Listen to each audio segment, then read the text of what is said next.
आहो स्वामी तुकिया देवा यावरी न करावा अवहेर भोग तो न घडे संचिता वाचुनी करावे ते मनी समाधान म्हणवणी मनी मानू नये खेदू म्हणावा गोविंद विलोविला प्रस्तुत प्राप्त प्रसंगी कीर्तन रूपी सवेकरिता निवडलेला अभंग संत श्रेष्ठ शिरोमणी देवचे श्रीमान श्रीमंत वैराग्याचे मुकुट म्हणे जगद्गुरु तुकोबरायांचा आहे। या अभंगाद्वारे जगद्गुरु तुकोबराय आपल्याला सर्वांना दुःखाचं कारण सांगणारा हा अभंग विठ्ठल विठ्ठल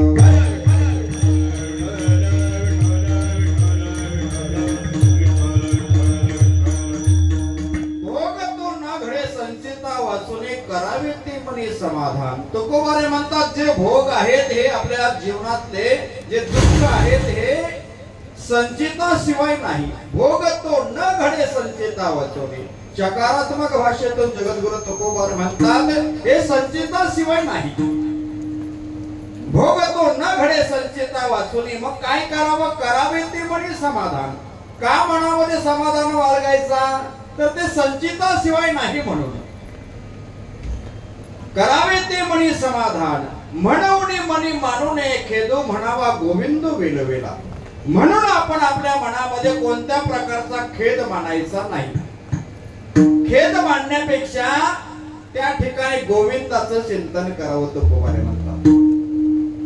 म्हणून मनी मानू नये खेदू म्हणावा गोविंद विलविला। खेद मानण्यापेक्षा गोविंदाचं चिंतन करावं। का? तर ते संचिताशिवाय भोग नाही म्हणून।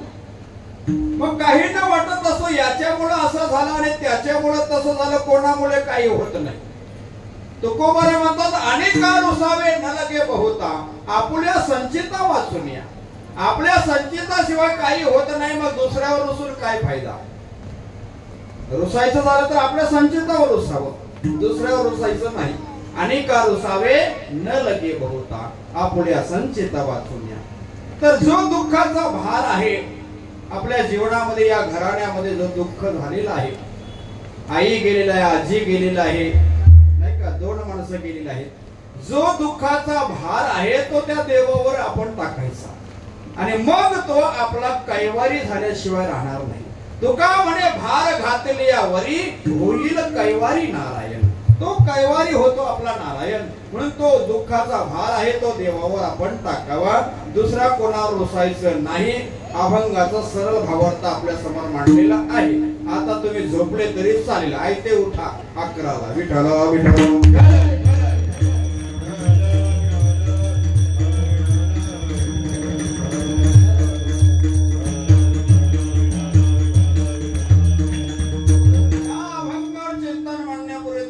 परिहार देणं गरजेचं आहे। आज आपल्या या गावातील पिंपळघर गावातील यहलोकीची यात्रा संपून परलोकीला गेलेल्या आपल्या मातोश्री कैलासवासी विठाबाई राजाराम पाटील आणि त्यांच्या मुली आहेत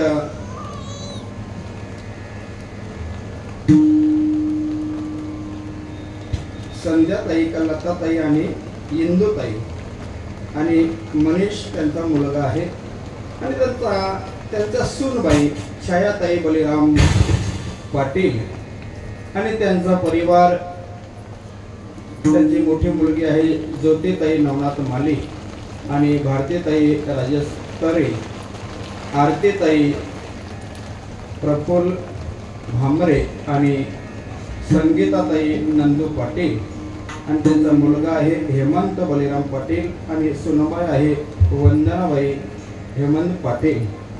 आणि या वंदनाताईने खूप सेवा यांची केलेली आहे, कारण एकुलती एक सुनबाई आणि त्या सुनबाईने आपला कर्तव्य केलेला आहे. खूप मेहनत घेतली. आपल्या जसे आपली आई असते आणि आपण आपल्या आईवर प्रेम करतो, तसं या सूनबाईने आपल्या सासूबाईवर प्रेम केलं, छायाबाईवर प्रेम केलेलं आहे. लक्षात ठेवा, जोपर्यंत आपण आपल्या सासूला आई मानत नाही तोपर्यंत आपल्याला ती सुद्धा मुलीचा प्रेम देत नाही, एका हाताची टाळी वाजत नाही. लक्षात ठेवा, आपण जोपर्यंत तिला सासू म्हणून वागवतो मग ती सून म्हणूनच आपल्याला वागवत असते. जोपर्यंत आपण तिला आई समजत नाही, आपल्या सख्या आईसारखी आई जर समजलो तर ती देखील आपल्याला आपल्या मुलीचा प्रेम देत असते. म्हणून या घराण्यामध्ये या सूनबाईचे धन्यवाद मानावे तेवढे कमीच आहेत. खूप मेहनत त्या बाईने केलेली आहे. विठ्ठल विठ्ठल.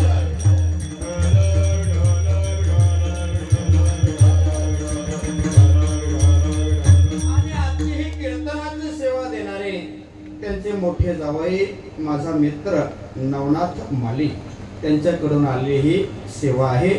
त्याच्या घराण्यामध्ये माझे अनेक कीर्तन होतात. त्यांच्या घरामध्ये गणपती असतो, तोही कीर्तन माझाच असतो. आणि मग या संबंधाने मी इथे येण्याचा कारण आहे. या ठिकाणी सर्व ग्रामस्थ मंडळी आहेत, आपल्या या कार्यक्रमाकरिता उपस्थित आहेत.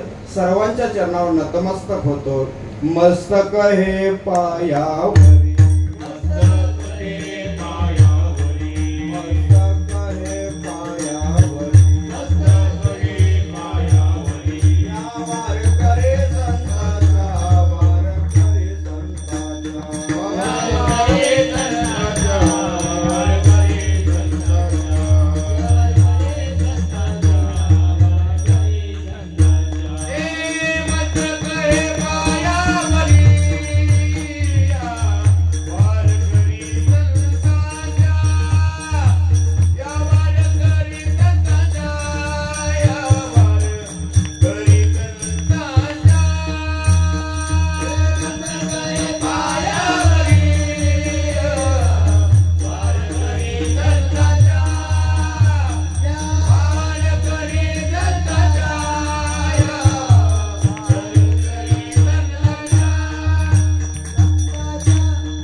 समाधान म्हणून मनी मानू नये खेदो म्हणावा गोविंद वेलवेला. या घराण्यामध्ये अनेक प्रकारचा दुःख याच्या पूर्वी देखील येऊन गेलेला आहे. लक्षात घ्या, 1999 साली छायाताईंचे पतिदेव गेले, बरोबर आहे ना? हा, आणि तेवढ्या कालावधीतून आणि या मुलांचा सांभाळ करणारी एकमेव आई. लक्षात ठेवा, आपले जेव्हा पतिदेव जातात तेव्हा त्या आईवर एवढा संकट येतो, आपल्या मुलाबाळांचा उदरनिर्वाह कसं होईल हे संकट त्या माऊलीवर असतो. ज्याच्या जीवनामध्ये हे संकट आलं नाही त्याला सांगून काही उपयोग नाही. आणि ज्याच्या जीवनामध्ये हा संकट आहे, जेव्हा माझे वडील गेले तेव्हा मी 6वीला होतो आणि तो संकट माझ्या देखील आईवर आला होता. विठ्ठल विठ्ठल.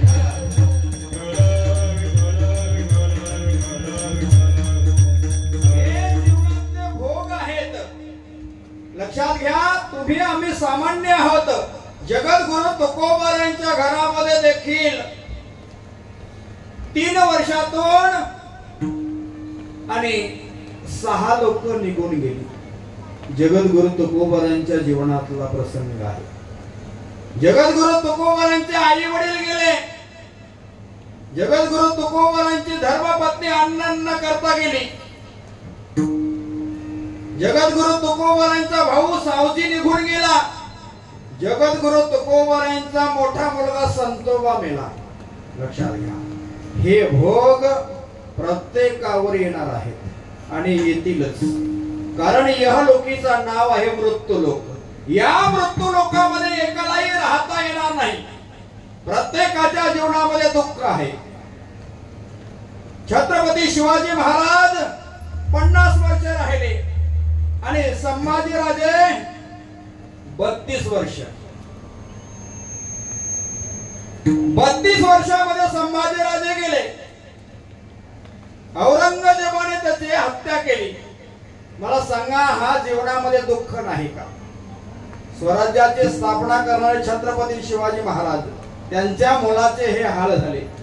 परंतु त्रास देणारी हे आपलीच लोक असतात, दूरची नसतात. संभाजीराजांना मारण्याची ताकद कोणामध्ये नव्हती. एक युद्ध सुद्धा हरत नव्हता. परंतु काही लोक आपलीच असतात, आपला घात करणारी. संभाजीराजांना पकडून देणारा का दूरचा कोणी नव्हता. संभाजीराजांना पकडून देणारा सख्खा मेहुणा त्याचा गणोजी शिर्के यांनी पकडून दिलं. तुलापूरला तुला झाली. विठ्ठल विठ्ठल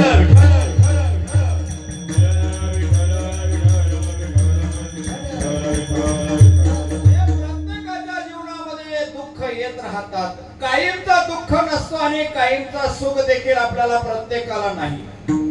प्रत्येकाच्या जीवनामध्ये काही ना काही दुःख येत राहतात. जसे गंगा आपल्या पर्वतातून आपले मार्गक्रमण करत करत करत करत ती आपल्या समुद्राला जाऊन मिळते तेव्हा ती शांत होते. तसे आपली सुद्धा गंगा आहे. आपला जन्मरूपी पर्वतातून आपण निघालो. आता मार्गक्रमण करत आहोत आपण सगळे. परंतु मार्गक्रमण करत असताना जन्मरूपी या समुद्राला, या माणसाला जोपर्यंत मृत्यूरूपी समुद्र गाठत नाही तोपर्यंत आपल्याला मार्गक्रमण करावा लागतो. तसे मार्गक्रमण करत असताना तिला 2 तट असतात, एक सुखाचा आणि एक दुःखाचा. बरोबर आहे ना? एका बाजूला सुख आहे, एका बाजूला दुःख आहे. कायमच्या जीवनामध्ये कोणाचा दुःख नाही आणि कायमचा सुख देखील नाही. सुखाच्या नंतरम दुःखम, दुःखाच्या नंतरम सुखम. सुखाच्या नंतर दुःख, दुःखाच्या नंतर सुख प्रत्येकाच्या जीवनामध्ये आहे. मला सांगा ना, कोणी या जगामध्ये सुखी आहे का?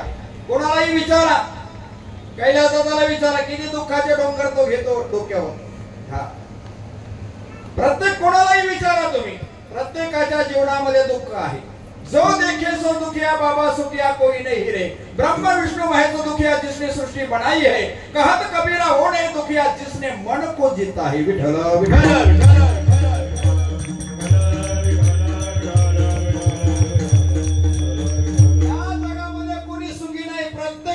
दुःखी आहे. कोणता ना कोणता त्याला दुःख आहेच. कोणत्या घरामधला एकही माणूस मेलाने असा शोधून सापडणार नाही असा पिंपळ घर मध्ये आहे का कोणता घर का ज्या घरामध्ये कोणीच मेला नाही.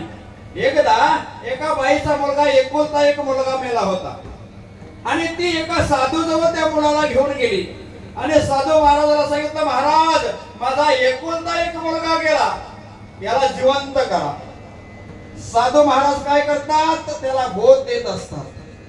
जो व्यक्ती साधूकडे जाते त्याला तो बोध देत असतो. कारण आपला अज्ञान घालवण्याचा काम करणारा साधू असतो, संत असतो. आपला अज्ञान आहे. तिला वाटलं का माझ्याच घरचा मुलगा मेला, माझाच मुलगा मेला, या जगातले कोणी मरत नाही. साधूकडे गेली, सांगितलं साधू महाराज माझा एकुलता एक मुलगा, याला जिवंत करा. साधूने ओळखलेला बोध झालेला नाही. साधूने सांगितलं, बाई तुझ्या मुलाला मी जिवंत करीन, पण मला फक्त एक मूठभर मोहऱ्या घेऊन ये. म्हणजे आपल्या भाषेमध्ये तांदूळच समजा, पण एक मूठभर तांदूळ घेऊन ये. ती आनंदाच्या भरामध्ये निघाली. परंतु त्या साधूने सांगितलं, बाई तू तांदूळ घेऊन ये, परंतु ज्या घरचा कोणी मेलेला नाही त्या घरचा तांदूळ मला पाहिजे, मग मी तुझ्या मुलाला जिवंत करेन. आणि मग केले ना बाबा तिने सुरुवात. आपल्या गावामध्ये तिकडनं सुरुवात झाली. बऱ्याच वर्षापूर्वी शंकरदादांची मुलगी गेली होती, बरोबर आहे ना? तो पहिला कीर्तन मला वाटतं पिंपळ घर मधला, म्हणजे लक्षात आहे.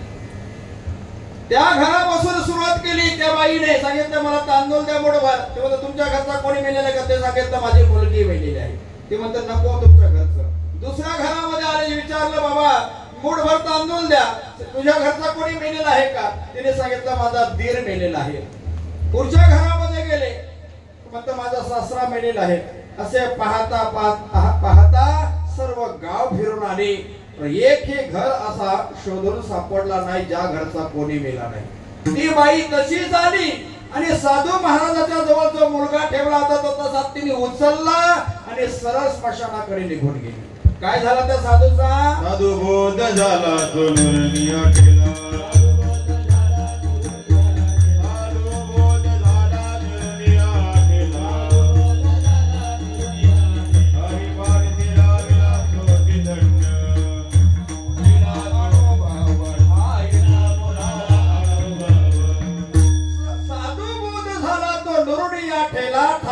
मुढाला अनुभव. त्या बाईला त्या जीवनाचा अनुभव आला, तिला त्या साधूचा बोध झाला. प्रत्येकाच्या घरचा माणूस मरतो, मग तुझ्या घरचा मेला तर काय नवल पोर आहे. लक्षात ठेवा, प्रत्येकाचा घरचा माणूस मरतो आहे आणि या लोकीला मृत्यू लोक म्हणतात. एकालाही राहता येणार नाही, एकालाही नाही. खाली बसलेले आहेत तेही मरणार आहेत, खुर्चीमध्ये बसलेलेही मरणार आहेत, पायरीवर बसलेले तेही मरणार आहेत, घरात बसलेले तेही मरणार आहेत. मग टालकरी राहतील का? तेही मरणार आहेत. पकवाद्याला वाटेल माझा नाव घेतला नाही, तोही मरणार आहे. विनय करायला वाटेल माझा नाव घेतला नाही, तोही मरणार आहे. माईक षष्टी मौल्याला वाटत असेल मी पक्क्यावरचा मामा आहे, मी मरणार नाही, तूही मरणार आहे. मग भेटा बांधणारा राहणार आहे का? हा, म्हणजे एका गावामध्ये असा सहज म्हणाला या गावचे सगळे मरतील. एक आजीबाई राहिली उभी ना, लागली हसायला. हसण्याचं कारण विचारलं, आजीबाई तुम्ही का हसता? ती म्हणते महाराज मी या गावची नाही. काय म्हणाली? ती म्हणते मी या गावची नाही महाराज. अगं आई, पिंपळ घरची जरी नसली, तू गोव्याची असली, कोणाची असली, पिंपळाची असली, माझ्या सापे गावाची असली तरी तुला मरावंच लागेल. ज्याचा जन्म झाला त्याचा मृत्यू अटल आहे. उपजेते नासे नासिले ते पुनरुपी दिसे, हे घटिका यंत्र जैसे परिभ्रमेगा. ज्याचा जन्म झाला त्याचा मृत्यू अटल आहे. विठ्ठल विठ्ठल.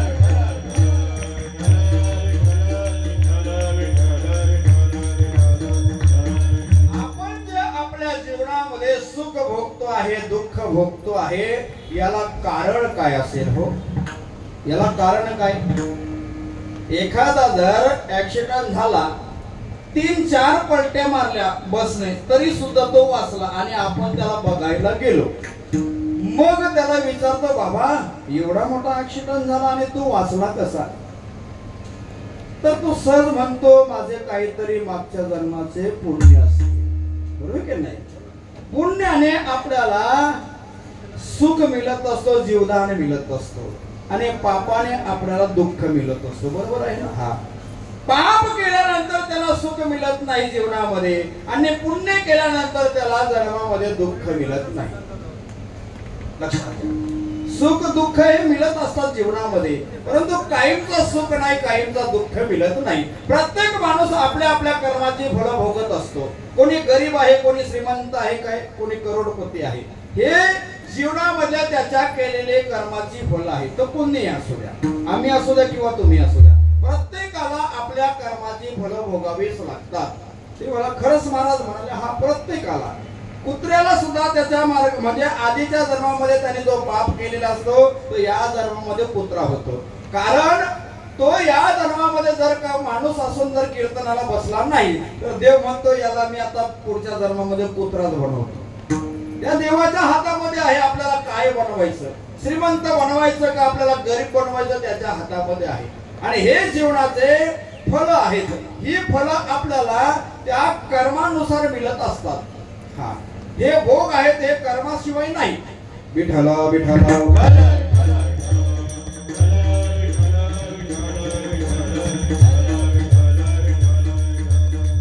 या कर्माची फळं आपल्याला भोगावीच लागतात प्रत्येकाने. जैसे ज्याचे कर्म तैसे फल देतो ईश्वर. देव भक्त म्हणतो तू कर्म करत राहा, चांगलं कर चांगलं फल मिळेल, वाईट कर तुला वाईट फल. मग काही लोक म्हणतात महाराज मी चांगलंच करतो हो तरी सुद्धा माझ्या जीवनामध्ये दुःख का? आता काही वाऱ्या करतात. आता मी सुद्धा 20 दिवस गेलो होतो पायीवारीला, माझे धर्मपत्नी मी आता आलो 18 तारखेला. आणि वारी करत असताना वारकरी त्याच्या जीवनामध्ये जर दुःख आलं तर तो काय करतो? देवाला दोष देतो.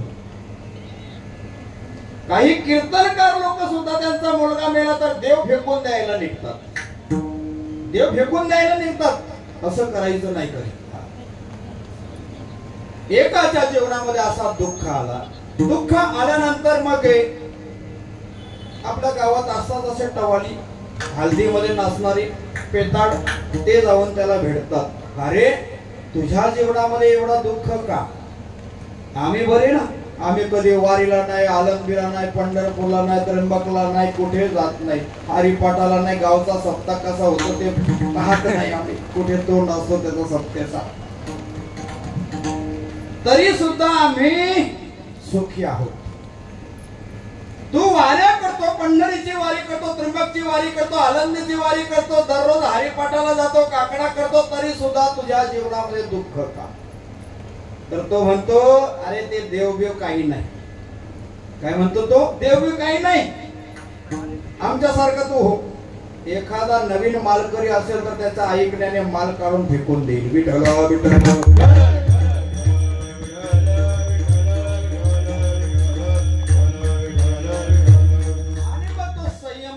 तो वारकरी काय म्हणतो? संयम धरतो. हा म्हणतो हे बरोबर असेल का मी वाऱ्या करतो हे बरोबर आहे. तो चिंतन करत राहतो. अरे खरंच हा कुठेच येत नाही, वारीला नाही, दर्शनाला नाही, कधी उपवास सोमवार नाही, मग याला गुरुवार नाही, कधी उपवासच पकडत नाही, तरी सुद्धा हा सुखी आहे आणि मी दुःखी का? हे दुःख कशामुळे येतं? कर्माचा फळ लगेच मिळत नाही. लक्षात ठेवा, कर्माचा फळ लगेच मिळत नाही. कारण आपण जे आवणी करतो, पेरणी करतो, आता लगेच मिळेल का आपल्याला? नाही.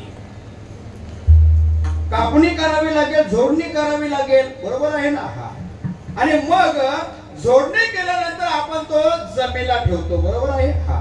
जमिनीला ठेवल्यानंतर आपल्या घरातले तांदूळ संपले का मग आपण त्याच्यातून 4 पोती 5 पोती काढतो आणि राईस मिल मध्ये घेऊन जातो. बरोबर आहे? हा.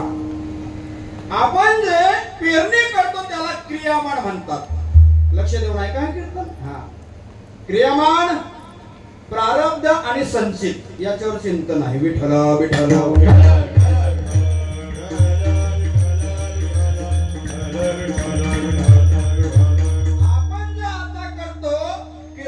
तुम्ही बसलेला आहात, मी कीर्तन सांगतो आहे, तुम्ही श्रवण करता, श्रवण भक्ती करता. बरोबर आहे? हा. याला क्रियामान म्हणतात. बरोबर आहे? क्रियामान आहे. पेरणी करतो, लागवड करतो, ती क्रियामान आहे. जोडणी करून आपण जो ठेवतो तो संचितेमध्ये जमेला जातो. आता आपण जो करतो आहे याच्यातून पुण्य आपल्याला प्राप्त होतो, पण तो संचितेमध्ये जमेला जातो. लक्षात ठेवा. आणि जेव्हा तांदूळ संपल्यानंतर त्याच्यातून आपण भात काढतो, राईस मिल मध्ये नेतो, ते प्रारब्ध रूपाने आपल्याला भोगायला म्हणजे खायला मिळतात. विठ्ठल विठ्ठल.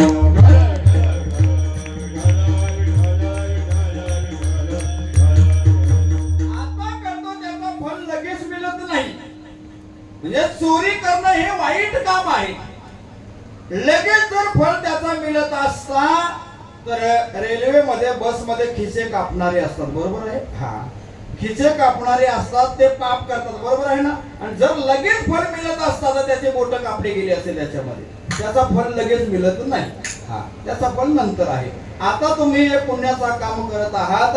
आता यांनी एवढा नियोजन चांगला केला या पावसामध्ये.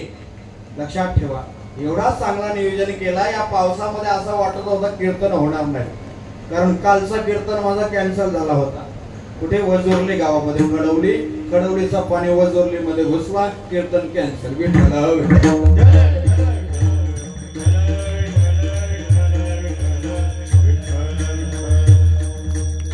म्हणजे हे सुद्धा प्रारब्धच आहेत माझे. बरोबर की नाही? या ठिकाणी एवढं सुंदर नियोजन केलेलं आहे या मुलाने. हा. एवढ्या पावसामध्ये काही लोक म्हणतात नाही कीर्तन होणार, परंतु आई सुद्धा पुण्यवान आहे आणि ते छाया आई सुद्धा पुण्यवान आहे. आजी सुद्धा पुण्यवान आहे आणि आपली आई सुद्धा पुण्यवान आहे. एवढ्या भर पावसामध्ये चांगला कीर्तनाचा नियोजन. विठ्ठल विठ्ठल.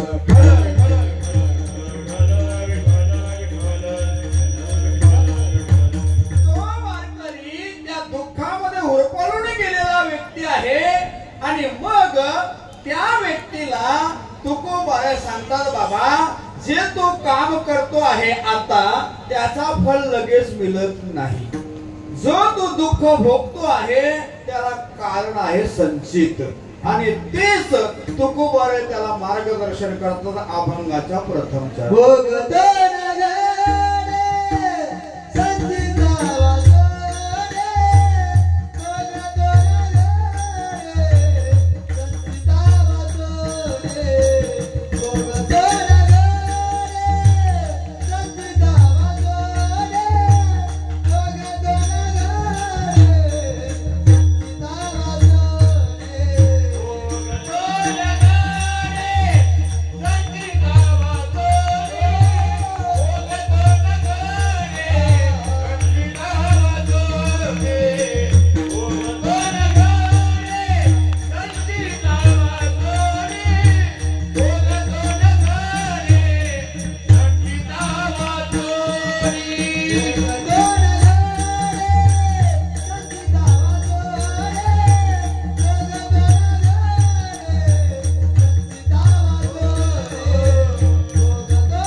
प्रथम चरणातून मोलाचा मार्गदर्शन त्या व्यक्तीला करतात. परमार्थिक माणसाला मालकऱ्याला सात्विक वागणारा त्या व्यक्तीला सांगतात बाबा हे भोग आहेत ना हे संचिता शिवाय नाही. भोग तो न घडे संचिता वाचनी. मग काय करावे ते मनी समाधान. या भोगाने कोणाला सोडलं नाही आणि सोडणार सुद्धा नाही. भल्या भल्यांना या भोगामध्ये मरावं लागलेलं आहे. तो किती मोठा व्यक्ती असू द्या, मुख्यमंत्री जरी असला तरी सुद्धा त्याला मरावंच लागणार. प्रधानमंत्री त्याला सुद्धा मरावं लागणार आहे. वेल भरल्यानंतर त्यालाही मरावं लागणार. राजाला सुद्धा मरावं लागतो. आपल्या देशामध्ये दुर्दैवी 2 घटना घडल्या. देशाचा पंतप्रधान 2 मारले गेले. पहिल्या विश्वनेत्या इंदिरा गांधी बरोबर. त्यांना कोणी मारलं हो? तुम्ही म्हणाला मी नाही मारलं, पण कोणी मारलं ते तरी सांगा.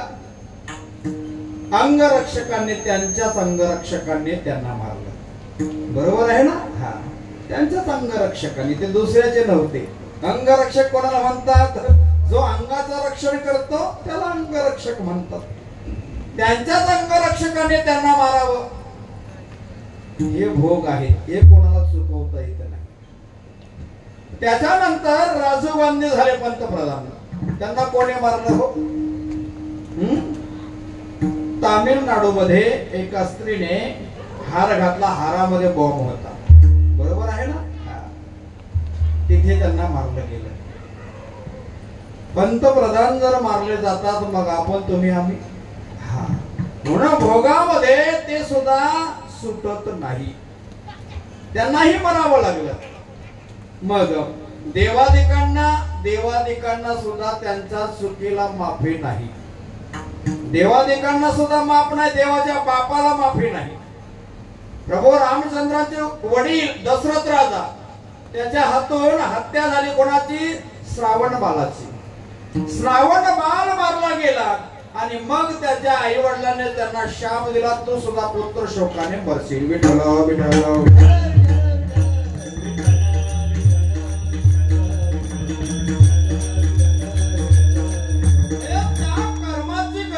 दशरथ राजाला सुद्धा भोगावी लागली.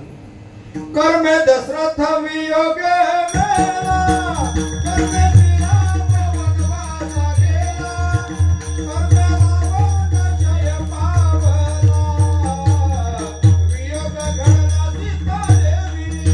कर्मे दशरथ वियोगे मेला, कर्मे रावण वनवासा गेला, कर्मे रावण जय पावला, वियोग घडला सीता देवी.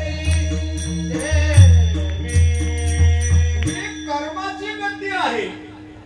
दशरथ राजाला सुद्धा राम राम राम राम करता देहाचा त्याग करावा लागला.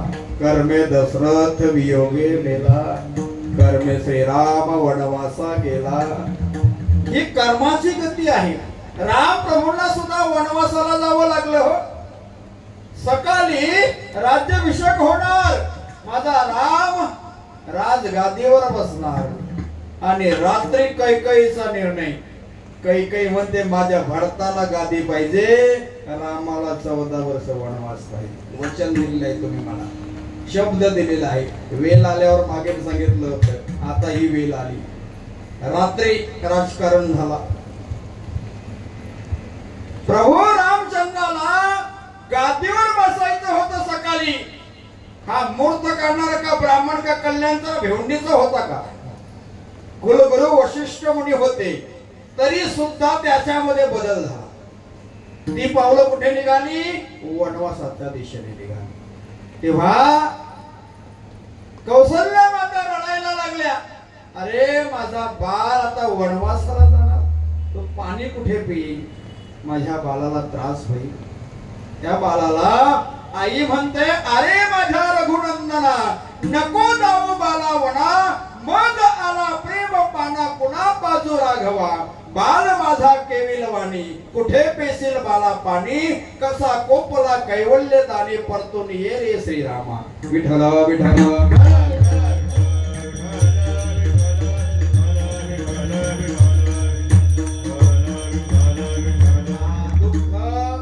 रामचंद्राचा आईचा आहे. आणि मग कर्माच्या गतीने भगवान रामचंद्र वनवासाला गेले. वियोग घडला सीता देवी.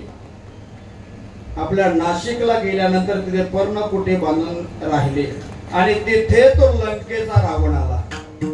सीता मातेला तिथून घेऊन गेला नाशिकवरून. गेले होते ना नाशिकला? तुम्ही गेले होते का नाही? काल का आजच? विठ्ठल विठ्ठल.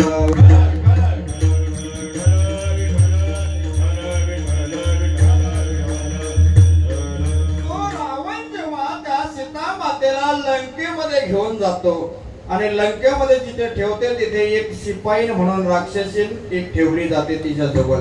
तिचं नाव त्रिजटा. बरोबर आहे ना? हा, त्रिजटेला ठेवली जाते.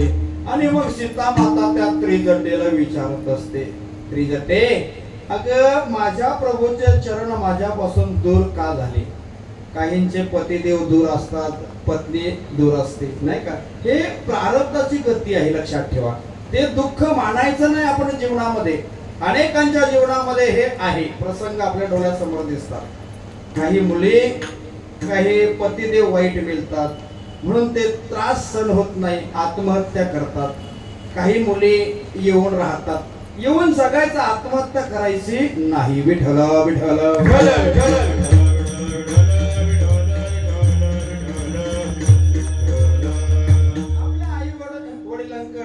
राहिले तरी चालेल, जास्तीत जर अति त्रास असेल तर. म्हणून हा वियोग होतो आहे. सीता मातेला वियोग झाला. ती त्रिजटेला सांगू लागली. काय सांगते ती? ती आपल्या संचिताला दोष देते. काय दृष्टाचरण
चरण होते म्या केले. दुसऱ्याकडे बोट दाखवत नाही सीता माता. मी काहीतरी अपराध केलेला असावा. मी काय दृष्टाचरण होते म्या केले. तीर्थ व्रत होते कोणाचे भंगिले. तीर्थाचे व्रताचं कोणा तुम्ही भंग केलेला असावं मी.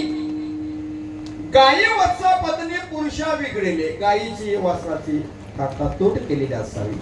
पण सीता मातेच्या हातून ही चुकी झाली होती. सीता मातेच्या हातून कोणती चुकी झाली होती? तूट. जे आपण पक्षी पालतो ना आपल्या पिंजऱ्यामध्ये, लक्ष देऊन ऐका, जे पक्षी ठेवतात, एकतर दोघांची जोडी ठेवा.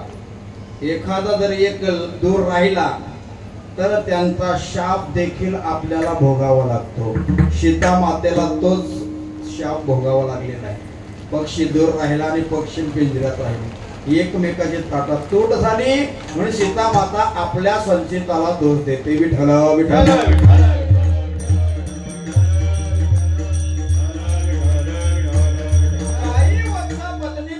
बिघडले न कले व संचित चरण अंतरले. माझे संचित मला कळत नाही.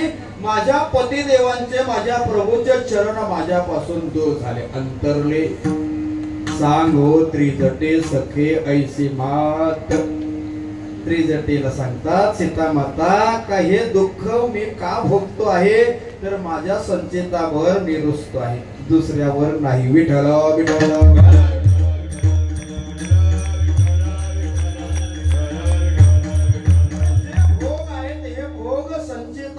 नाही भोग तो न घडे संचिता वाचून. ते संचिताशिवाय घडतच नाही. आपण गरीब का श्रीमंत का नाही, आपले प्रारब्ध आपण केलेले कर्म आहेत, आधीच्या जन्मातले कर्म आहेत. तुळशीवर पाणी घालत नाही आपण आणि मग संपत्ती मागतो नाही का. आणि एखाद्याकडे संपत्ती भरपूर आहे तो फार याच्या बापाने तुळशीवर पाणी घातलेलं आहे, सहज म्हणतो आपण.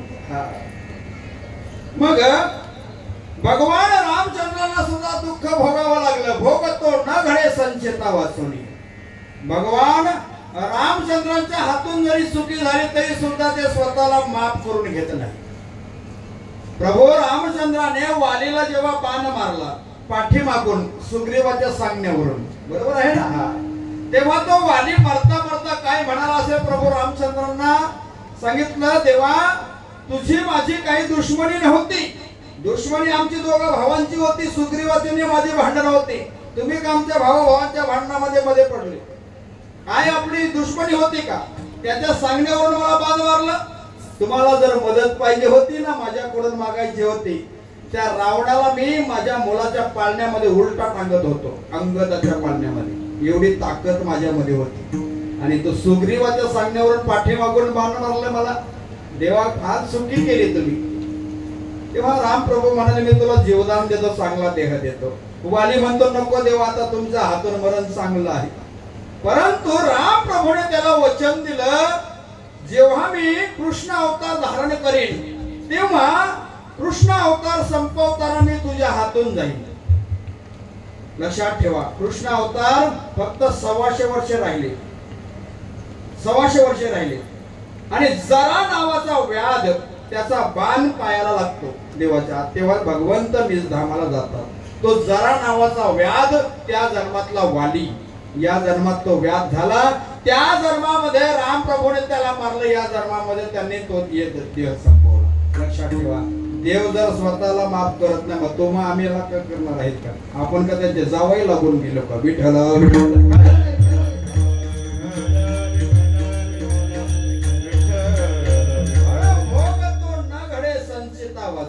संचिताशिवाय घडतच नाही.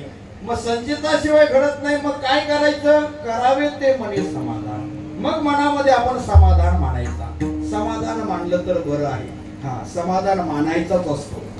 जीवनामध्ये जे सुख येतो दुःख येतो ना, त्याच्यामध्ये समाधान मानायचा. जो माणूस सुख दुःखाने विचलित होत नाही तो माणूस मोक्ष पदाचा अधिकारी ठरतो. यही नाव ते पुरुषर पुरुषर्षभ सम दुःख सुखम निरम स्वमृतत्व ऐकल्पते. भगवान म्हणतात अर्जुना, जो माणूस सुख दुःखाने विचलित होत नाही तो माणूस मोक्ष पदाचा अधिकारी. विठ्ठल विठ्ठल.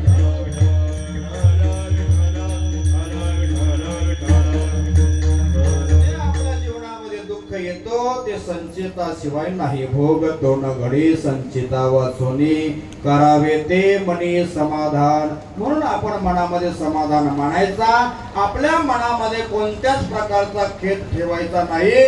खेद मांडण्यापेक्षा त्या गोविंदाचं चिंतन करायचं. मन मुनी मानी मानून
दुसऱ्या चरणात म्हणतात म्हणून मनी मानू नये खेदू म्हणावा गोविंद वेळवेळा. म्हणून कोणत्या प्रकारचा खेद मानायचा नाही. खेद कशाला मानत राहायचं. संचिताशिवाय भोग जर येत नसेल ते देवादेवतांना सुखवता येत नाही, चुकलं नाही, मग कशाला खेद मानत बसायचा. मग त्याच्या ऐवजी खेद मानण्यापेक्षा गोविंदाचं चिंतन करत बसायचं. हा किती रडल्यानंतर आपली आई येणार आहे मला सांगा पाहू. माझ्या जेव्हा भाऊजी गेले वांद्र्याचे म्युनिसिपालिटीमध्ये होते मुंबईला आणि मग रिटायरमेंटला फक्त 3च वर्ष बाकी होते आणि एका झटक्यामध्ये ते गेले. माझा टेमघरला त्या रात्रीला कीर्तन होता, कीर्तन झाला होता, जेवायला बसण्याची तयारी चौधऱ्यांची. आणि मग तेवढ्यामध्ये फोन आला, फोनवरूनच कळलं मला का दादा गेले एका झटक्यामध्ये. गेल्यानंतर मग असे ताई आमचे रडत राहायचे. रात्री मुक्कामाला होते माझ्या घरी. मी तिला सांगितलं ताई किती रडल्यानंतर दादा येतील मला सांग. 2 महिने 3 महिने रडल्यानंतर येतील का. येत असतील तर रड तू खुशाल. ताई कितीही रडले तरी सुद्धा ते रिटर्न येणार नाही. एकदा गेला का तो पुन्हा येत नाही. आपला आई असू द्या किंवा आपला बाप असू द्या, एकदा गेला का पुन्हा नाही. पुन्हा माणसाचं शरीर मिळत नाही आपल्याला.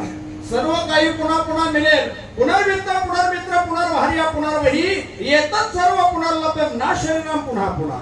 एकदा का माणसाचं शरीर गेला का हा पुन्हा माणसाचं शरीर मिळत नाही. माणसाची ही योनी आहे ना शेवटची योनी आहे. शेवटची पाळी तो हा मनुष्य जन्म चुकली वर्म फेरा पडे याच देई ओळखी करा आत्माराम. संसार सुगम भोगू नका संसारी असावे असूनी नसावे चिंतन करावे वेलोवेला.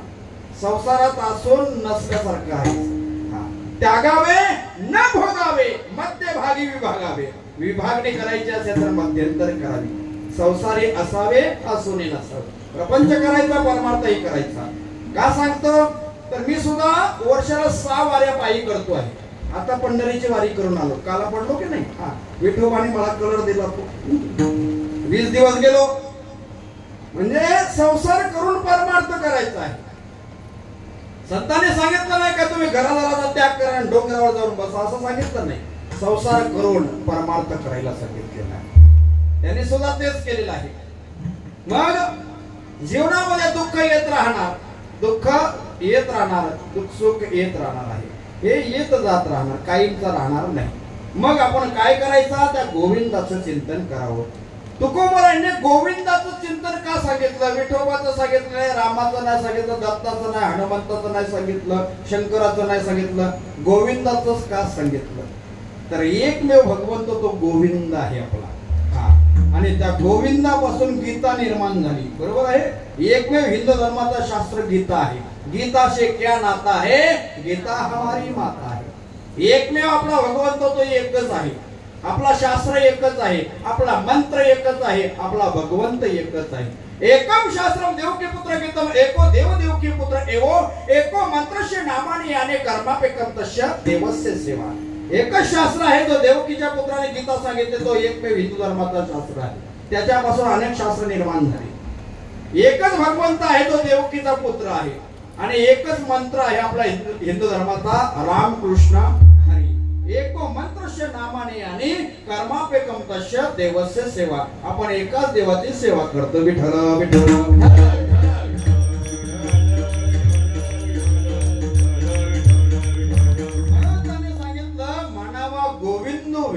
त्या गोविंदाचं चिंतन करावं. का गोविंदाचं चिंतन करावं? त्या गोविंदाच्या चिंतनाने काय ताकद आहे, एक दृष्टांत देतो म्हणजे तुम्हाला कळेल. एकदा एक महिलापैकी एक संत होऊन गेल्या. राजाची मुलगी होती, परंतु ती कृष्णाशी सर्व नाते जोडायची. तिचं नाव काय? मीराबाई. बघा उत्तर आलं आपल्याला, मीराबाई. मीराबाईने सर्व त्या कृष्णाशी नातं जोडलं होतं. कृष्ण माझी माता, कृष्ण माझा पिता, बहीण बंधू चुलता, कृष्ण माझा, कृष्ण माझे गुरु, कृष्ण माझे तारू, उतरी पहिला पारू भाऊ नदीचा, कृष्ण माझे मन, कृष्ण माझे जण, सोयरा सज्जन कृष्ण माझा. तुका म्हणे माझा श्री कृष्ण विसावा, वाटे न करावा परिता जीवा. विठ्ठल विठ्ठल.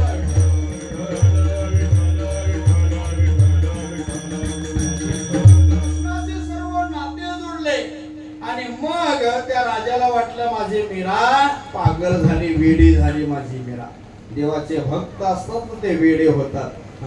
जेव्हा मी कीर्तन करत नव्हतो तेव्हा लोक म्हणत होते वेड्यासारखा सोबत जातो, कीर्तनला इकडे तिकडे जातो, फिरत असतो, वारीला जातो.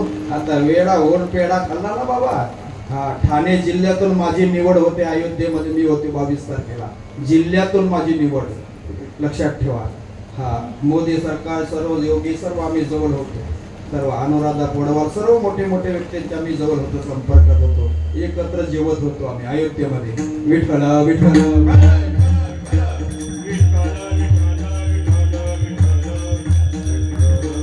आणि अयोध्येवरून आल्यानंतर पुन्हा सोनाल्यावर आपला आग्रे भूषण देखील मला मिळाला तिथे या वर्षी.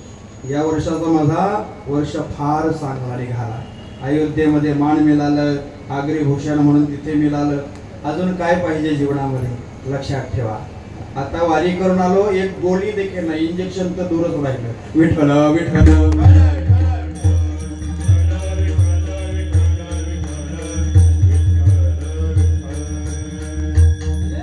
गोविंदाचं चिंतन का करावं? तर मीराबाई फक्त गोविंदाचं चिंतन करायची, गोविंदाशिवाय कोणाचं चिंतन करत नव्हती. आणि एकदा त्या राज्यामध्ये एक मोलकरीण बाई झाडू लोट करण्याकरिता जायची.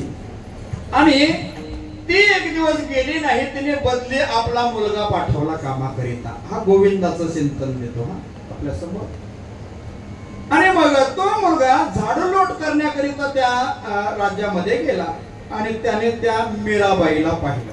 त्या मुलाने, मोलकर्णीचा मुलगा, तिने त्या मुलाने त्या मीराबाईला पाहिलं. मीराबाई दिसायला खूप सुंदर होत्या.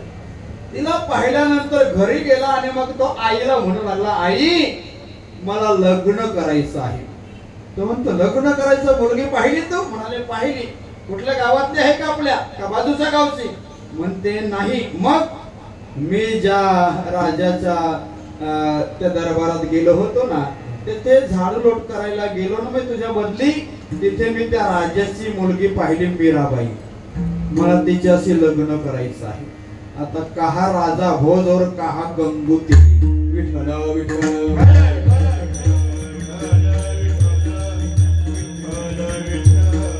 आई म्हणते मला नाव घेऊ नको, शब्द काढू नको, मोठे राजा आणि आपण तिथे काम करणारे आहोत. तोला मोलाचं लागतं तेव्हा सोयरीक जमत असते. सांगू नको आता कोणाला, राजा आपला गळा कापून टाकेल. मुलगा गप्प राहिला, शोक करू लागला. करेन लग्न तर मीराबाईशीच करेन. अन्न पाण्याचा त्याने त्याग केला.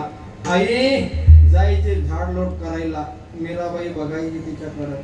पाहता पाहता ती आई सुद्धा सुकून गेली. हो, शोक करत होती मुलाचं, माझ्या मुलाचं कसं होईल, एकुलता एक माझा मुलगा आहे. तेवढ्यामध्ये एक दिवशी मीराबाईने त्या मोलकरीण बाईला विचारलं, आई अगं अशी का सुकत चालली तू, तुला का पगार मिळत नाही का, तुला खायला काही मिळत नाही का? ती म्हणते मीराबाईला तुम्हाला सांगून काय उपयोग होणार नाही, माझं दुःख काय आहे. काय दुःख आहे ते सांगा तरी, त्याच्यातून काहीतरी मी मार्ग सांगेन. तुम्ही मनामध्ये काही ठेवू नका, बिनधास्त सांगा मला. आणि मग ते सांगू लागली, पहा एक दिवशी माझा मुलगा इथे आला होता माझ्या बदली. त्याने तुम्हाला पाहिलं आणि पाहिल्यानंतर त्याच्या मनामध्ये इच्छा झाली का लग्न करीन तर मीराबाईशी. आता काय करावं सांगा ना तुम्हीच. तेव्हा मीराबाई म्हणाल्या, अगं आई हाच प्रश्न आहे का तुझा? म्हणाल्या हा. तू तुझ्या मुलाला घेऊन ये, मी त्याच्याशी लग्न करायला तयार आहे. त्या आईला खूप आनंद झाला आणि मग ही बातमी तिने आपल्या मुलाला सांगितले, बाळा मीराबाई म्हणते मी लग्न करायला तयार आहे. तेवढ्यामध्ये तो आला. मीराबाईने समोर त्याला उभा केला, सांगितलं तुला माझ्याशी लग्न करायचं? म्हणाला हा, परंतु एक अट आहे. एक अट आहे. तो म्हणजे 100 अटी मान्य करेन तुझ्याशी लग्न करण्याकरिता. विठ्ठल विठ्ठल.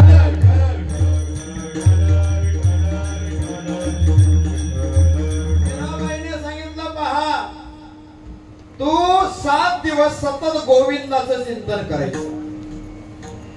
विणा हातामध्ये दिला त्याच्या, सतत गोविंदाचं चिंतन करायचं. गोविंद गोविंद गोविंद असं चिंतन करायचं. 7 दिवस तू चिंतन केलं तर मी तुझ्या गळ्यामध्ये वरमाला घालीन. आणि जर का तुझं गोविंदाचं चिंतन थांबलं तर माझ्या शिपाई तलवारी खाली तुझा शिर उडवते. तेवढ्यामध्ये तो म्हणतो चालेल, मान्य आहे मला. त्याने विणा हातात घेतला. श्रीराम विणा हातात घेतला. गोविंद गोविंद गोविंद 7 दिवस असा चिंतन केला. आणि 8व्या दिवशी त्याला उठवलं, जाग केलं. समाधी लागली होती त्याला गोविंदाच्या चिंतनात. आणि मग त्याला सांगितलं, जागा होय रे, तुला लग्न करायचं ना माझ्याशी, वरमाला घालायची का ना? तो म्हणतो कोण तुम्ही आहात? तुम्ही तर माझे गुरु आहात. म्हणाला साष्टांग दंडवत घातलं मीराबाईच्या चरणावर. का तर त्याची जी वासना होती ती निघून गेली, त्याची काया बदलून गेली.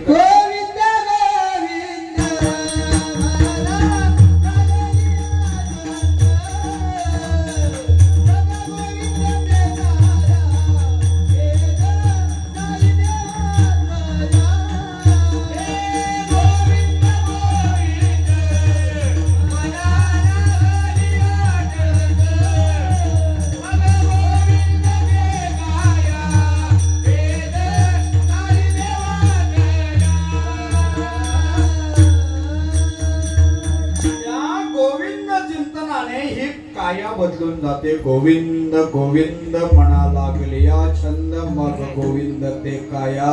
भेद नाही देवातया, त्या देवामध्ये भेद नाही. सर्व ही काया बदलून गेली आणि मग त्याच्यामध्ये बदल झाला. म्हणून तो गोवाऱ्या म्हणतात, खेद मांडण्यापेक्षा त्या गोविंदाचं चिंतन करायचं. म्हणून मनी मानू नये खेदू, म्हणावा गोविंद विलोवेला. गोविंदाचं चिंतन करायचं आणि मग आपल्यावर हे संकट येतात ना, हे दुःख येतो ना, मग याच्यामुळं असं झालं आणि त्याच्यामुळं तसं झालं, दुसऱ्या कोणावर रुसायचं नाही.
म्हणतात आणि का रुसावे न लगे बहुता. आपल्या संचिता वाचून आपल्या संचिताशिवाय जर काही घडत नसेल तर दुसऱ्यावर रुसून काय फायदा.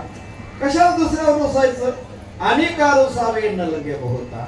आपण दुसऱ्यावरच रुसतो नाही, आपण दुसऱ्यावर रुसतो. एकदा पंढरीची वारी करणारा एक कट्टर वारकरी आणि तो आपल्या मुलाला घेऊन वारीला आला होता. मुलाला घेऊन वारीला पंढरपूरला आला आणि योगायोगाने तो मुलगा पंढरपुरामध्येच मेला. बाबू चहा नको वाटतो आता होईल ना कीर्तन जाता केव्हा का आता नको नंतर पाच सर्वांना विठ्ठला विठ्ठला विठ्ठला.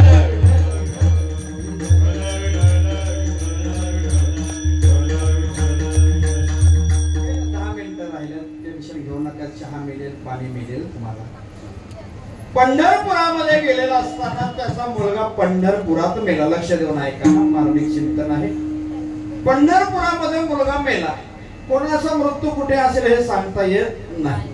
बरोबर की नाही. काही आळंदीला मरतात काही पंढरपूरला मरतात. मला तो गेल्या वर्षी बाबा आळंदीमध्ये मेला. बरोबर आहे. कारभारी का ते गंधारीचे तो कीर्तनाने केला त्यांचा हातीचा. कोण कुठे मरेल सांगता येत नाही. त्यांचा मुलगा पंढरपुरामध्ये मेला त्या वारकऱ्याचा. आणि मग तो त्या पांडुरंगावर पंढरीच्या पांडुरंगावर रुसला. पांडुरंगावर रुसला आणि मग त्याने वारी करायची सोडून दिली. दरवर्षी वारी करणारा पंढरीचा वारकरी. पंढरीचा वारकरी ते अधिकारी मोक्षाचे याच्यावर पंढरपुरात मी कीर्तन केलं. हा या अभंगावर पंढरीचे वारकरी ते अधिकारी मोक्षाचे विठ्ठला विठ्ठला.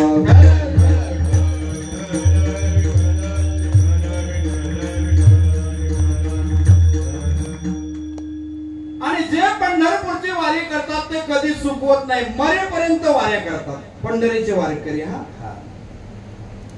आणि जर का तो आला नाही वारकरी मग तंबू मध्ये लोक आम्ही ठराविक असतो 12, 13, 14 लोक असतो एका तंबू मध्ये. मग जर आला नाही तर आपण समजायचं काहीतरी याला काम असेल किंवा अर्जंट काम असेल काहीतरी दुःख असेल असं समजावं. आणि दुसऱ्या वर्षी देखील आला नाही मग आपण समजायचं तो मेला असेल. तिसऱ्या वर्षी मग नाही झाला मेलाच समजायचं. त्याचं उत्तर कार्य मनातल्या मनात करून टाकायचं. हा मेला.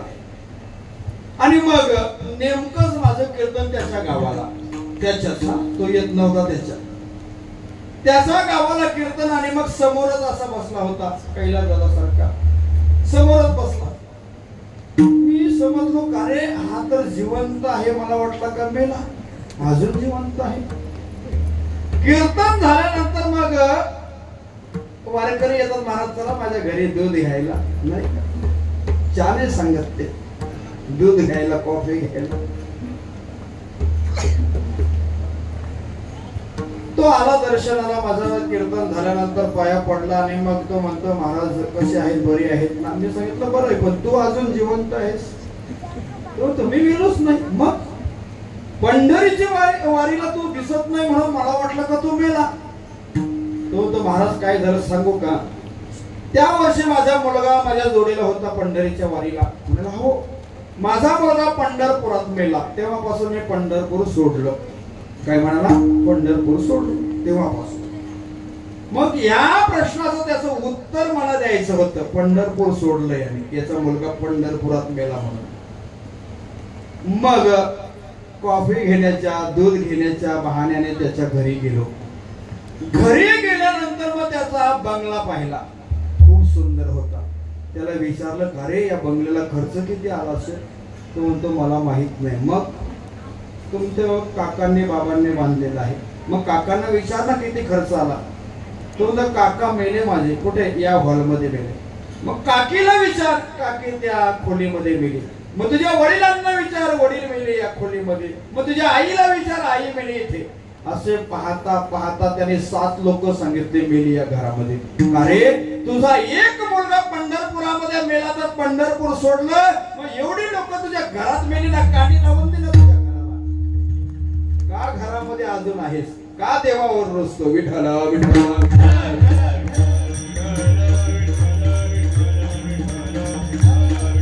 विनाकारण कोणावर रुसायचं नाही. आणि का रुसावे न लगे बहुता. एक तर जगन्नाथपुरीची वारी करायचा. आम्ही 6 वाऱ्या करतो, पण जगन्नाथपुरीची वारी नाही. 6 वाऱ्या माझ्या वर्षाला पायी आहेत. हा 6. आता त्या सांगून वेळ घेत नाही. जगन्नाथपुरीची वारी पायी करायचा.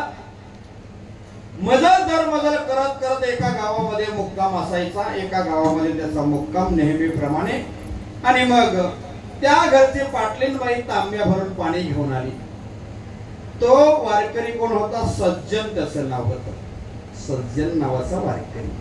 आणि मग त्या पाटलीनबाईने तांब्याभर पाणी आणलेलं सांगितलं, बाबा घ्या, चहा ठेवते आणि मुक्काम तर आहेच तुमचा, जेवण बनवते नाही का. त्या ताईने जेवण बनवलं सुंदर असं.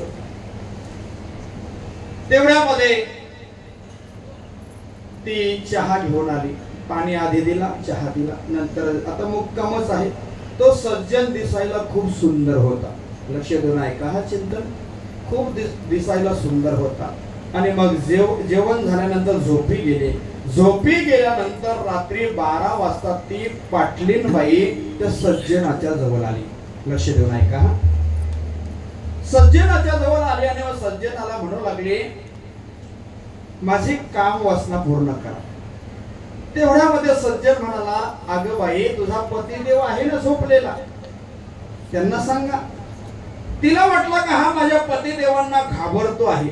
तिने सुरा घेतला हातामध्ये. जिथे पतिदेव झोपले होते त्याचा एका फटक्यामध्ये शिर उडवला आणि पुन्हा धावत आली. आता मधला कंटकच उडून टाकला. आता कोणी नाही घरामध्ये, माझी इच्छा पूर्ण करा. सज्जन म्हणतो, अगं आई, आम्ही विष्णुदास आहोत, आम्ही तसे नाही. जाई हो ग मात्याने करी सायास,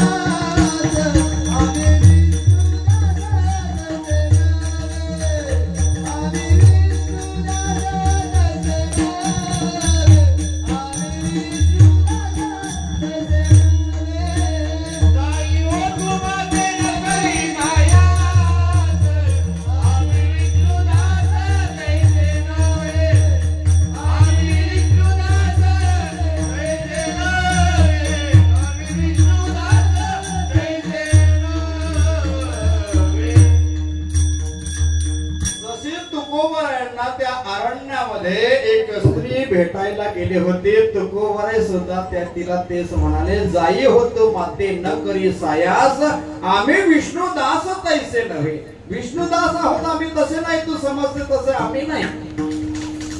मग त्या बाईला वाटलं आपला होता पतिदेव त्यालाही मारून टाकलं. आता करायचं काय? हा तर माते म्हणतो, आई म्हणायला लागला, आता करायचं काय? मग तिने रडायला सुरुवात केली. पूर्ण गाव गोळा केला. रडायला लागली, धावा धावा धावा लोकांना, या वारकऱ्याने माझ्या पतिदेवांचा खून केला, माझ्यावर बलात्कार करायला पाहत होता. पहा लोकांनो, पहा या वारकऱ्याने काय केलं पहा. तेवढ्यामध्ये ते लोक आले, गाववाले आले, पाहिलं तर पतिदेवाचा मर्डर झालेला आहे. आणि मग त्याला पकडून आपल्या ठाण्यामध्ये घेऊन गेले, पोलीस स्टेशनला घेऊन गेले. घेऊन गेल्यानंतर मग ती बाई सांगू लागली, त्या साहेबांनी ओळखलं या बाईच्या अंगामध्ये काहीतरी खोड आहे. कारण ते एक गावचा पाणी प्यायलेलं नसतं साहेब, 12 नाही 1200 गावचं पाणी पिऊन आलेलं असतं.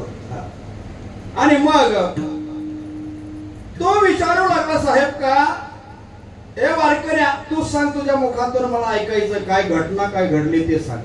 ते म्हणतो, सज्जन म्हणतो, साहेब काय सांगू, आम्ही मुक्कामाला नेहमीप्रमाणे हिच्या घरी गेलो आणि हे रात्री 12 वाजता माझ्या जवळ आले. सांगितले माझी वासना पूर्ण करा. मी सांगितलं तुझ्या पतिदेव आहेत जा. हिने सुरा घेतला, एका फटक्यामध्ये त्याचा शिर उडवला. पुन्हा आली. मी म्हणालो, जाई होतो माते न करी सायास, आम्ही विष्णुदास तैसे नव्हे, असे सांगितल्याप्रमाणे मग तिने पूर्ण गाव गोळा केला. रडारड झाली. आणि मग मला या लोकांनी पकडून तुमच्या स्वाधीन केला. सांगा माझी काय चुकी याच्यामध्ये? तेव्हा तो साहेब म्हणतो, तुझी चुकी नाही रे वारकऱ्या, पण पूर्ण गाव तिच्या बाजूने आहे, तुझ्या बाजूने कोणी नाही. त्या काळामध्ये सज्जनाला कोणती शिक्षा दिली असेल? त्या काळामध्ये सज्जनाचे इथून दोन्ही हात तोडले गेले. त्या काळातली शिक्षा, दोन्ही हात तोडले गेले. परंतु सज्जन काय फिरून आला नाही. आपला ठेस लागले तर फिरून येतो वारकरी घरी. अरे मेला तरी चालेल, रिटर्न यायचं नाही. देह जाओ अथवा राहो पांडुरंगी दृढ भाव हा येणे सोसे मन झाले हाव भरी परत माघारी घेत नाही विठ्ठल विठ्ठल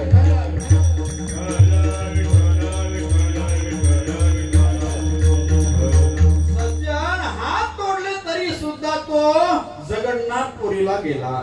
जगन्नाथपुरीला गेल्यानंतर तो तिथे जाऊन देवावर रुसला. आपल्या याच्यावर चिंतन चालू आहे. आणि का रुसावे न लगे बहुता. सज्जन जगन्नाथपुरीला गेला आणि मग त्या मंदिराच्या पाठीमागे जाऊन उभा राहिला. देवाला गरज असेल तर येईल मला भेटायला. काय अधिकार त्या सज्जनाचा. देव मंदिरातून निघाले, सज्जनाला भेटायला पाठीमागे गेले. मंदिराच्या पाठीमागे आणि मग सज्जनाला म्हणू लागले, सज्जना का रे माझ्यावर रुसला तू. तेव्हा सज्जन म्हणतो, देवा माझी काय चुकी होती. माझे दोन्ही हात तोडले गेले. काय चुकी केली मी. माझ्या मनात तरी होतं काही वाईट वासना. माझे हात का तोडले गेले. तेव्हा सज्जनाला देव म्हणतात, सज्जना या जन्मी तू काही चुकी केलेली नाही. या जन्मात तुला ही शिक्षा नाही. मग आधीच्या जन्मामध्ये तू अपराध केलेला आहे, चुकी केलेली आहे. म्हणजे कोणती चुकी केली मी आधीच्या जन्मात. आधीचा जन्म आपल्याला तरी माहित आहे का. कोणाला सर्वांना आहे माहिती बाबा. नाही माहिती. अनुमान लावू आपण. एखादा चालत असताना लात जर लागली आपल्या आणि पाया जर पडला नाही तर आपण समजायचा हा गाढव असेल. माणूस काय करतो, लगेच पाय पडतो. विठ्ठल विठ्ठल.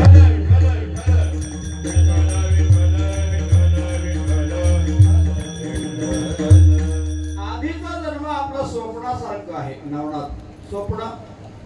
ज्ञानोबाले म्हणतात, स्वप्न माझी देखीजे स्वप्नीची साच आपजे शिवनिया पाहे तव काही नाही. ज्ञानोबाले म्हणतात, स्वप्नामध्ये आपल्याला सर्व काही खरं वाटतो आणि उठून बसल्यावर त्या स्वप्नाचा पत्ता लागत नाही. तसं आपला आधीचा जन्म. विठ्ठल विठ्ठल.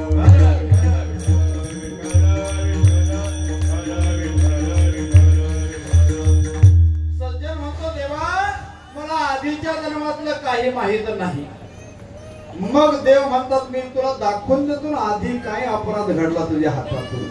पहा, जसे आपण लग्नामध्ये कॅमेरे ठेवतो, बरोबर आहे ना, व्हिडिओ कॅमेरे. ते आपले जन्माला आलं तेव्हापासून देवाचा एक कॅमेरामॅन आहे. त्याचं नाव आहे चित्रगुप्त. तो गुप्त राहून आपला चित्र काढतो. त्याला चित्रगुप्त म्हणतात. विठ्ठल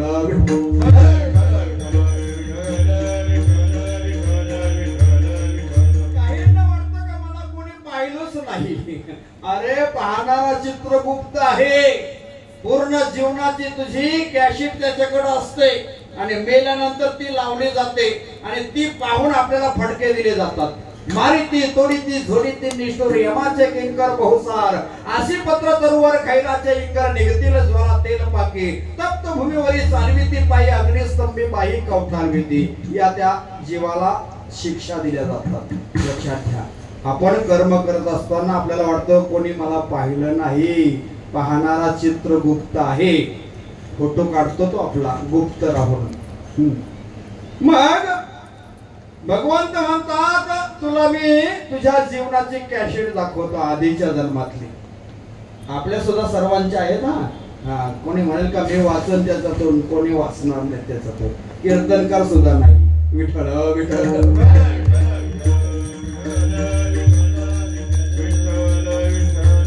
तेव्हा सज्जनाला सांगतात, भगवंत तुला आधीचा अपराध काय तू केलेला आहे मी तुला दाखवून देतो. पडद्यावर पिक्चर असायचे पूर्वी, बरोबर आहे. असा व्हाईट असायचा. हा आणि मग तो रिमोट देवाच्या हातामध्ये.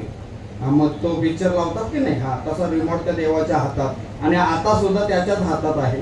पांडुरंगा मी पतंग तुझ्या हाती धागा पंचतत्वाचा केला पतंग धागा लाविला निळा रंग साई शास्त्राचा सुटला वारा चार वेदाचा आधार त्याला तुका म्हणे मी झालो पतंग धागा आवरा हो पांडुरंग.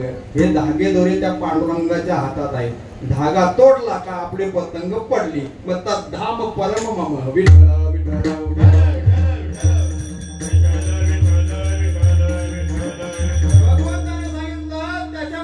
गाय दिसते का रे? रिमोट देवाच्या हातात आहे.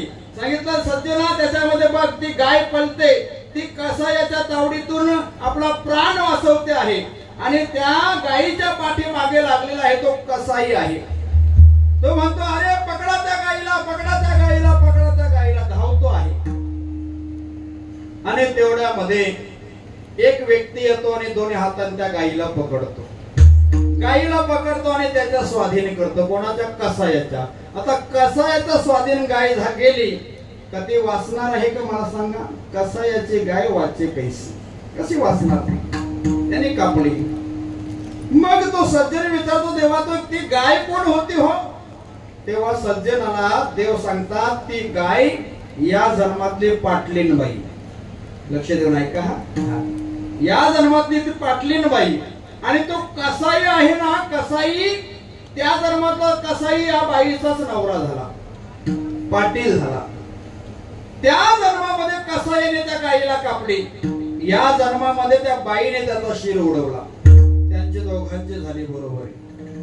बरोबर आहे ना? हा, जे कोंबडे कापतात ना, बकरे कापतात, लक्ष ठेवा. हा, तो या जन्मात कापला का पुढच्या जन्मात तो कोंबडा नाही तो माणूस. विठ्ठल विठ्ठल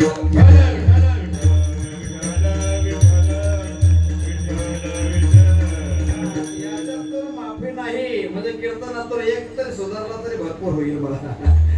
जे आपण करतो ना आता कापतो त्या मुक्या प्राण्याला, तो त्या जन्मात या जन्मामध्ये कोंबडा आहे, तो नंतरच्या जन्मात माणूस होणार आणि मग त्याच्या जागेवर तू, मग तुला कापणार. मग त्याच्यापेक्षा कापूस नको त्याला, तो तुला कापणार नाही. विठ्ठल विठ्ठल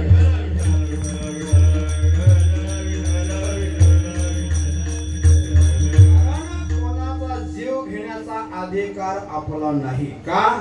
तर आपण त्याला जीवदान देण्याचे आपला सामर्थ्य नाही. बरोबर आहे ना? तोडणे सोपे, जोडणे अवघड. लक्षात आहे ना ते दृष्टांत? म्हणजे त्याला सांगितलं की या झाडाचा पाला तोडून आण, तोडून आणला. आता सांगितलं तू लाव, लावलं का? हो, लावता येत नाही ना, मग तुझा तोडण्याचा अधिकार नाही. विठ्ठल विठ्ठल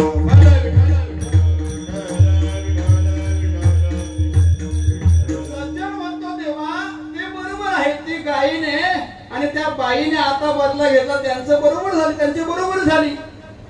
त्या कसायाला या जन्मामध्ये त्या बाईने कापलं, बरोबर झाली. पण मी काय अपराध केला ते सांगा. तेव्हा देव म्हणतात सज्जना त्या जन्मामध्ये तो सांगत होता ना पकडा त्या गायीला, पकडा त्या गायीला. देव पकडून दिली ना ते हात तुझे होते दोन. काय सांगितलं? तेव्हा ते हात तुझे दोन होते म्हणून या जन्मामध्ये तुझे दोन हात तोडले गेले. लक्षात ठेवा. म्हणून दुसऱ्यावर कोणी रोसायचं नाही. तुकोबारे म्हणतात अनेका रुसावी न लगे बहुता आपुल्या संचिता वाचून या. एकदा संप्रदायाप्रमाणे सर्वांनी मुखाने नाम आणि हाताने टाळी वाजवायची. सर्वांनी ज्याला हात आहे त्याने हाताने टाळी वाजवा. ज्याला बोलता येतो त्याने भजन बोला. लक्षात ठेवा. पुन्हा पुन्हा हे हात देव देईल का नाही सांगता येत नाही. म्हणून याच देहाने आपल्याला टाळी वाजवता येईल, याच देहाने आपल्याला भजन करता येईल. म्हणून सर्वांनी मुखाने नाव आणि हाताने टाळी. विठोबा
वाचूने करावे ते मनी समाधान म्हणवणे मनी मानू नये खेदू म्हणावा गोविंद वेलोवेला अनेका रुसावे नलगे बहुता आपुल्या संचिता वाचुनिया.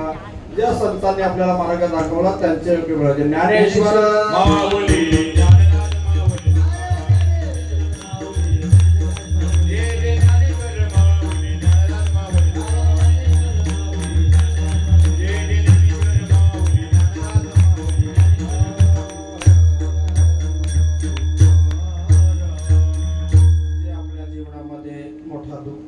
आपल्या घरातील 2 व्यक्ती निघून गेलेले आहेत, विठाबाई आणि आपली छायाई.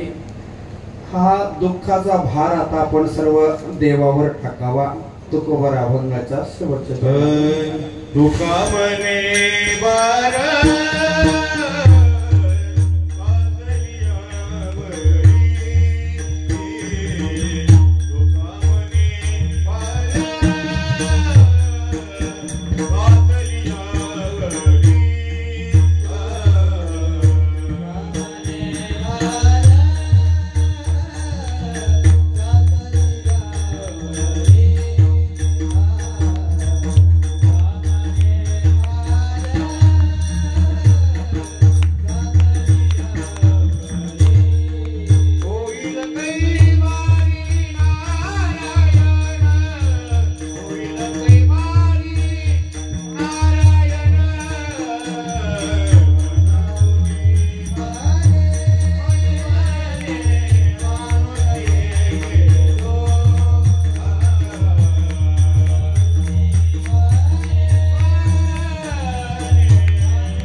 जगद्गुरु तुकोबार म्हणतात तुका म्हणे भार घातली यावरी होईल कैवारी नारायण.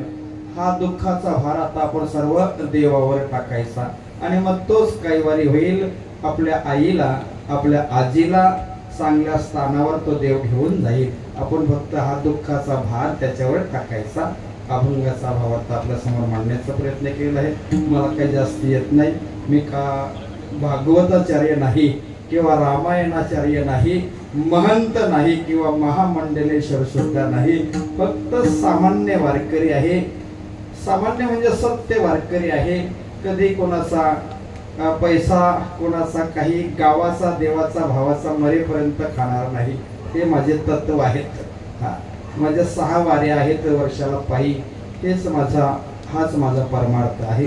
आपल्यापासून दुसऱ्याला त्रास होईल असं जर आपण वागत असो तर त्या परमार्थाला काय आग लावायची का त्याच्या, नाही का? असं नाही करायचं. लक्षात ठेवा, चांगल्या रीतीने आपण जगलं पाहिजे, चांगल्या रीतीने आपण मेलं पाहिजे. जीवन पुन्हा पुन्हा माणसाचं मिळत नाही, हे लक्षात राहिलं पाहिजे. जमीन जागा या इथेच राहणार आहेत, कोणी घेऊन जात नाही. खूप कमाओ पैसा ही राम मोती, मगर याद रखना कफन में जेब नहीं होती. लक्षात ठेवायचं, कफनाला खिसा नसतो. आपली आई काही घेऊन गेले नाही, आजी काही घेऊन गेले नाही, आपले वडील काही घेऊन गेले नाही, मग आपण काही घेऊन जाणार आहोत का? नाही. हा परमार्थ आपण करतो ना, याच्यातून पुण्य प्राप्त होतो. लक्षात ठेवा, परमार्थ महाधन जोडी देवाचे शरण. आपण परमार्थ केला तर देवापर्यंत आपण जाणार. नाहीतर पैसा कमावलेला असेल ना, त्याच्यावरनं आपल्या मुलांच्या भांडणं होतात, मुलांचे भांडणं होतात.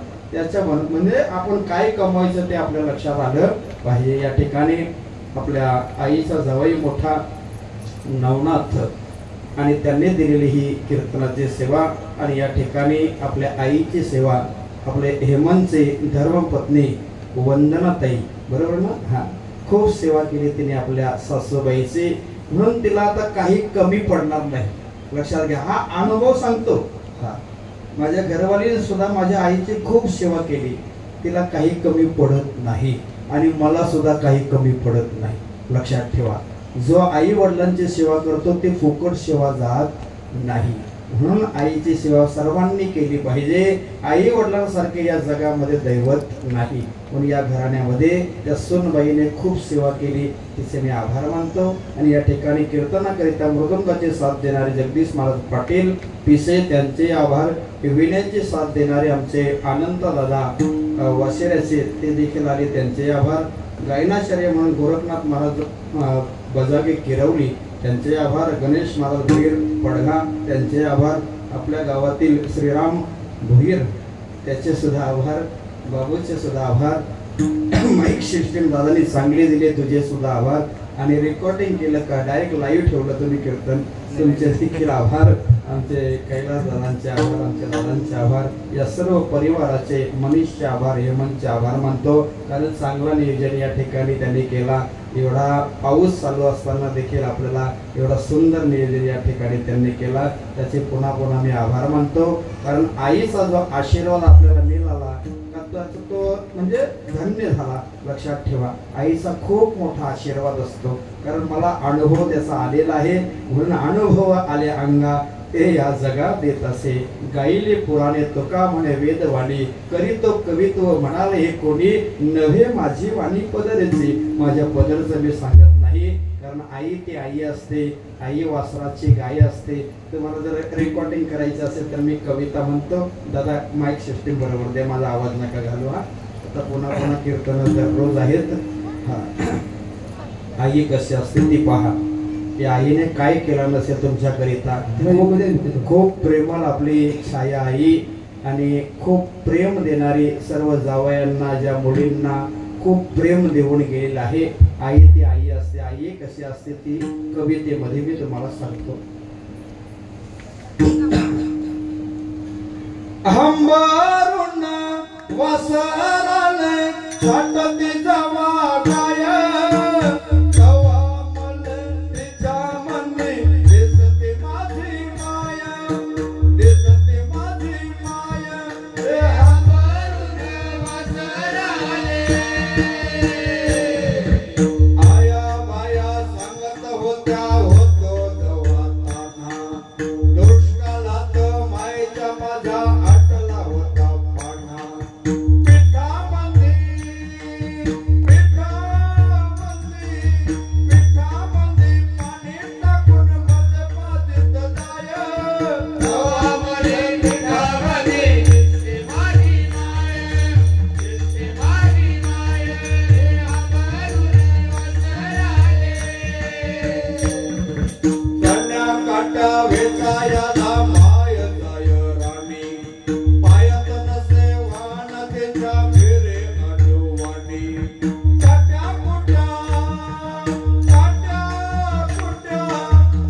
त्याचा डोला आलं पाणी सांग म्हणे राजा तुझे केव्हा दिसल राणी. म्हणजे त्या आईला सुनबाई बघायची होती, दुधावरचे साय बघायची होती, हेमंतचे घरवाले बघायची होती, मनीषचे घरवाले बघायची होती. तेव्हा ती काय म्हणत होती, बोलता बोलता एकदा त्याच्या डोला आलं पाणी सांग म्हणे राजा तुझे केव्हा दिसल राणी. भरला डोलान भरला डोलान भरला डोलान केव्हा पाहिजे दुधावरची साय केव्हा म्हणे साई म्हणे दिसते माझी माय दिसते माझी माय अमरने वसराले. म्हणून म्हणते आनंदाने भारावी तुझी ओटी पुन्हा एकदा जन्म घ्यावा माय तुझ्या पोटी. म्हणून म्हणते आनंदाने भारावी तुझी ओटी पुन्हा एकदा जन्म घ्यावा माय तुझ्या पोटी. तुझ्या चरणी ठेवले माया धरावे ते पाय केव्हा म्हणे पाया म्हणे दिसते माझी माय दिसते माझी माय अमरने वसराले. केव्हा माय केव्हा म्हणे तिच्या म्हणे दिसते माझी माय दिसते माझी माय दिसते माझी माय दिसते माझी माय. अशी आपली माय विठाबाई आणि आपली छाया आई आपल्याला सोडून गेलेली आहे, पुन्हा मिळणार नाही. स्त्रिया मिलविता असंख्य मिळती परी माता न मिळती त्रिजगती. ऐसे जे सज्ञान जाणीते ते उपेक्षिती मानते ते. लक्षात ठेवा मुलांना, अज्ञानपणा सोडून द्या. आई वडिलांसारखे दैवत या जगामध्ये नाही. दररोज त्यांच्या पायाजवळ दर्शन घ्या, तुमच्या केसालाही धक्का लागणार नाही, गॅरंटीने सांगते या गादीवरनं. घराच्या बाहेर पडत असताना आई वडिलांचं दर्शन घेऊन घराच्या बाहेर पडा. खूप ताकद आहे त्यांच्या चरणामध्ये. परंतु काही मूर्ख आहेत, ते म्हणतात आई वडिलांना काय कळतं, त्यांना कळत नसतं तर तुम्हाला जन्मालाच घातलं नसतं. म्हणून ज्यांनी हा कार्यक्रमाचं नियोजन सुंदर केलं आहे, मनचे आभार मानतो, मनीषचे आभार मानतो आणि इथेच सेवेला पूर्ण विराम देतो. या ठिकाणी चांगला नियोजन केला, चांगले श्रोते इथे बसले आणि 31 तारखेला देखील पिंपळ घरमध्येच माझी कीर्तनाची सेवा आहे. कुठे आहे ते मला माहीत नाही, पण बुकिंग आहे तारीख. 31 तारखेला आपल्या गावात कीर्तन आहे. याचे तुम्ही सर्वांनी लाभ घ्यावा ही विनंती. इथेच पूर्ण विराम. विठ्ठल जय जय विठ्ठल.